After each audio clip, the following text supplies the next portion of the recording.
వారు మాట్లాడుతున్నది లోపభూయిష్టమైన అబద్ధము. కాళేశ్వరం ప్రాజెక్టు యొక్క అంచనాలు 80,000 కోట్లు కాదు.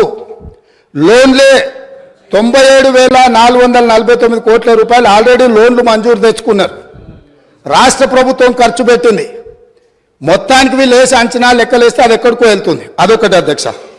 రెండవది, ఇంతకుముందు మంత్రులు జూపల్లి కృష్ణారావు గారు మాట్లాడబోతుంటే పాపం వారిని దబాయించే ప్రయత్నం చేస్తున్నారు. నేను 2 విషయాలు ఇక్కడ చెప్పదలుచుకున్నా. ఆర్థిక మంత్రి గారే కాళేశ్వరం మీద పెట్టిన నివేదికలో, రాష్ట్ర ప్రభుత్వం ఇచ్చిన నివేదికల వీళ్ళు చెప్పింది కాళేశ్వరం ప్రాజెక్టు కట్టడం ద్వారా ఆ నీళ్లు రైతులకు అమ్ముతాము, ఆ నీళ్లు ఇండస్ట్రీస్కి అమ్ముకుంటాము, ఇట్లా ఈ ప్రాజెక్టు ద్వారా నీళ్ళన్నీ పైసలకే అమ్ముతాం, ఉచితంగా ఎవరికి ఇయ్యము. వ్యవసాయంతో సహా ఏం చూపించిండ్రు? ఒక్క సంవత్సరానికి ఆదాయం 5,199 కోట్ల రూపాయల ఆదాయం వస్తుంది. కాళేశ్వరం ప్రాజెక్టు కట్టి వ్యవసాయానికి నీళ్ళు అమ్ముతాం, పరిశ్రమలకు నీళ్ళు అమ్ముతాం, తాగడానికి నీళ్ళు అమ్ముతాం, మొత్తం వ్యాపారమే చేస్తాం. మా ప్రభుత్వం ఉన్నదే వ్యాపారం చేయడానికి.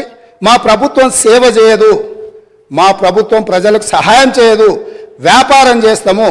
ఆ వ్యాపారం ద్వారా 5,199 కోట్ల రూపాయల ఆదాయం వస్తుందని చూపించి వీళ్ళు ఈ అప్పులు చేసింది. ఈ సంతకాలు పెట్టింది ఎవరు? ఈరోజు అక్కడ కూర్చొని మాట్లాడుతున్న మాజీ ఆర్థిక మంత్రి గారు. ఇది మొదటి విషయం. రెండవది, మిషన్ భగీరథ.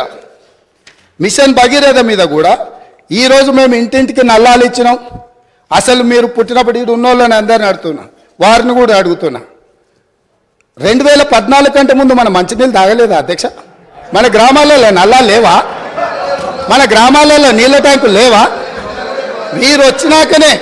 వీరొచ్చినాకనే శివుడి తల మీద ఉన్న గంగను భూమి మీదకి తెచ్చి, భూమి మీద ఉన్న గంగను కాళేశ్వరంలోకి పారించి, కాళేశ్వరం ఉన్న గోదావరి జలాలను మన ఇంట్లల్లో నల్ల ద్వారా ఇచ్చి మన జీవితాలు ధన్యమైనట్టు, అదేదో వీళ్ళు అద్భుతం చేసినట్టు, అదేదో ఉచితంగా ఇస్తున్నట్టు, ఈ ఉచితంగా ఇవ్వడం ద్వారా తెలంగాణనే దేశానికి నెంబర్ 1గా ఆదర్శంగా ఉన్నట్టు ఈ సభలో నించొని, బయట రాజకీయ ఉపన్యాసాలు ఏమి ఇచ్చుకున్నా మనకేం అభ్యంతరం లేదు అధ్యక్ష, కానీ సభను మిస్లీడ్ చేసే విధంగా శాసనసభ వ్యవహారాల శాఖ మంత్రిగా గతంలో పనిచేసి ఆ అనుభవాన్నంతా ఉపయోగించి సత్యదూరమైన వార్తలు ఇక్కడ చెప్పడానికి ప్రయత్నం చేస్తున్నాడు. అందుకే మిషన్ భగీరథ మీద కూడా నేను చెప్పదలుచుకున్నా అధ్యక్ష. ఇది 2019-2020 సంవత్సరంలో వీళ్ళు రూరల్ హౌస్ హోల్డ్కి అమ్మడం ద్వారా 1,030 కోట్లు సంపాదిస్తామని, మున్సిపల్ కార్పొరేషన్లో ఉండే ప్రజలకు నీళ్ళు అమ్మడం ద్వారా 169 కోట్లు సంపాదిస్తామని, అదేవిధంగా మున్సిపల్ రిక్వైర్మెంట్ ఇతర అవసరాలకు 360 కోట్లు సంపాదిస్తామని, అదేవిధంగా ఇండస్ట్రియల్ అవసరాలకు అంటే పరిశ్రమల అవసరాలకు అమ్మి 4,147 కోట్ల రూపాయలు, మొత్తం కలిపి 5,706 కోట్ల రూపాయలు ప్రతి సంవత్సరం మిషన్ భగీరథ మీద మాకు ఆదాయం వస్తుంది. మేము ఈ ఆదాయం ద్వారా మీకు అప్పులు తిరిగి చెల్లిస్తామని చెప్పి ఈరోజు బ్యాంకులను మభ్యపెట్టి తప్పుడు నివేదికలు ఇచ్చి లోన్లు తెచ్చిండ్రా? మాజీ ఆర్థిక మంత్రి గారు చెప్పాలి. లేదు, నిజంగానే ప్రజల దగ్గర వసూళ్లు చేసి తాగునీళ్లను సాగునీళ్లను వ్యాపారంగా మార్చి, వ్యాపార ఆట వస్తువుగా నీళ్లను మార్చి ప్రజల సెంటిమెంటును, తెలంగాణ ఉద్యమంలో వాళ్ళ పార్టీ చెప్పింది నీళ్లు నిధులు నియామకాలు, నీళ్లే మొదటి సింహభాగం వాళ్ళ ఉద్యమం, వాళ్ళ నాడు వాళ్ళ పార్టీ చెప్పుకున్నది. ఆ నీళ్ల ద్వారా వ్యాపారం చేసి దాదాపుగా ఒక్క కాళేశ్వరం ద్వారానే 5,199 కోట్లు, మిషన్ భగీరథ ద్వారా 5,706 కోట్లు, అంటే 10,800 కోట్ల రూపాయలు రైతులను, పేద ప్రజలను ముక్కువిండి వసూలు చేస్తామని ఈ నివేదికలు ఇచ్చి అడ్డగోలుగా 1,000 కోట్ల రూపాయల అప్పులు తెచ్చి ఇప్పుడు ఈ అప్పులను బయట పెట్టినప్పుడు అవును మా చేతగానితనం వల్ల, మా నిస్సహాయత లేకపోతే అవగాహన లోపం వల్ల ఈరోజు ఇట్లా తప్పు జరిగింది, కాబట్టి దీన్ని సరిదిద్దుకోవడానికి ప్రధాన ప్రతిపక్షంగా ప్రభుత్వానికి సహకరిస్తామని ముందుకు వస్తాము అని మాట్లాడాల్సిన విషయాలను పక్కన పెట్టి ఈరోజు దబాయిస్తున్నారు.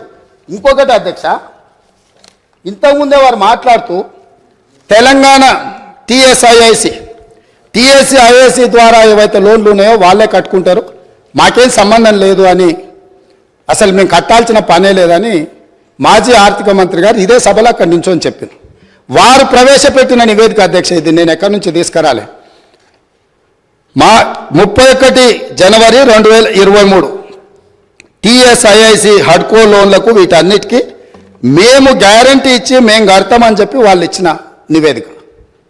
అంటే ఈరోజు ఏ కార్పొరేషన్ల ద్వారా లోన్లు తెచ్చినా పర్టికులర్గా వారు టీఎస్ఐఐసికి సంబంధించిన నిధులు మేము చెల్లించాల్సిన అవసరం లేదు, ప్రభుత్వానికి సంబంధం లేదు, వాళ్ళే చెల్లిస్తారు అనేది అయితే చెప్పిండో వారు సత్యదూరమైన అంశాలను ఇక్కడ ప్రస్తావించారు.